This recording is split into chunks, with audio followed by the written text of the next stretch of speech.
How to use Creati AI photo generator app.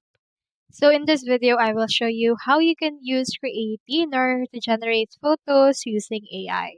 So in order to do this, first head over to your Google Play Store and make sure to install Creati right here. After you installed it, head over and open it right there and you should be able to see this.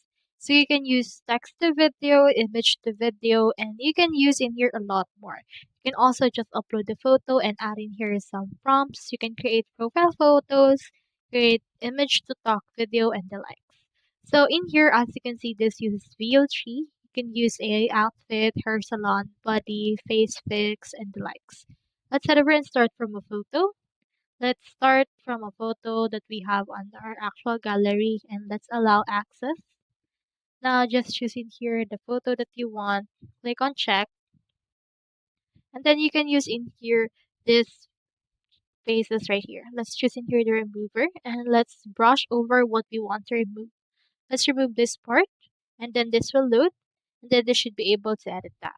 So your Creati AI photo generator is not just a generator app, you can also edit. But if you want to generate, you can also do so by creating videos and the likes. So that's how you use Creati AI photo generator app. Hope this video helped you, and if it did, feel free to like and subscribe.